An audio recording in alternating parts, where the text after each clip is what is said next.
एसएमटीसी में आपका स्वागत है। आज हम लोग ई रिक्शा का कंट्रोलर रिपेयरिंग करते समय इसके कंपोनेंट को पहचान करना और उसको चेकिंग करना समझेंगे।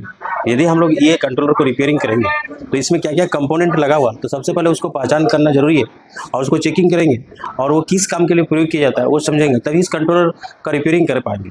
तो ये देखिए, ये जो हम लोग का मॉसफेट लगा हुआ है, ये देखिए 4 मॉसफेट इधर है, 4 इधर है और ये 4 इधर है। इस तरह से अगला में भी हम लोग का देखिए ये 4 और ये 4, ये मॉसफेट लगा हुआ है।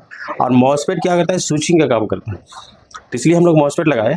अभी देखिए यहाँ पे कैपेसिटर्स लगा हुआ है, ये देखिए ये क्या है, पोलराइज कैपेसिटर्स लगा हुआ है ना, या इलेक्ट्रोलाइट कैपेसिटर भी इसको कहते हैं। तो ये कैपेसिटर्स का काम होता है कि जो डीसी वोल्टेज जाता है उस डीसी वोल्टेज को स्मूथ करना और स्टोर और डिस्चार्ज करने का काम में कैपेसिटर प्रयोग किया जाता है, इसलिए हम लोग इस कैपेसिटर्स को लगाते हैं।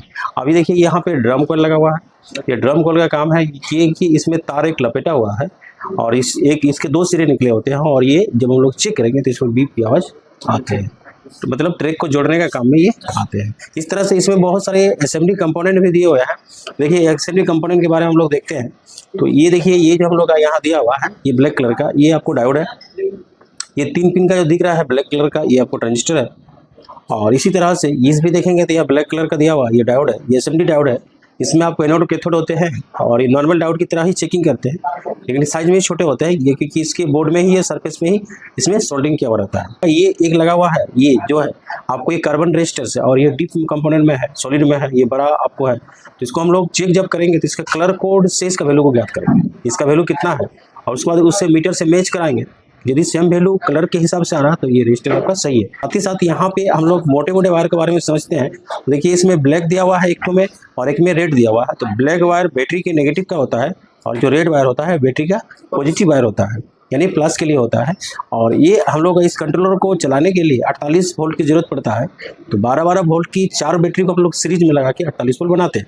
इस तरह से इसका हम लोग कंपोनेंट को देखें, मॉसफेट को कैसे चेक करना है, कैपेसिटर को कैसे चेक करना है, डायोड को कैसे चेक करना है, रजिस्टर को कैसे चेक करना है, रेजिस्टेंस को कैसे चेक करना है, ड्रम कॉइल को कैसे चेक करना है। तो ये सब करके एक एक बारी बारी से हम लोग इसको चेकिंग सीखेंगे। उसके बाद हम लोग इसका एस्टिमेटिक ड्राइंग के हिसाब से अलग अलग सेक्शन के बारे में सीखेंगे। ड्राइवर सेक्शन है, आउटपुट सेक्शन के बारे में समझेंगे। तो ये जब इस तरह का समझेंगे तो किसी भी तरह का यदि इसमें कुछ गड़बड़ी आ जाता है तो हम लोग उसको सॉल्व कर सकते हैं।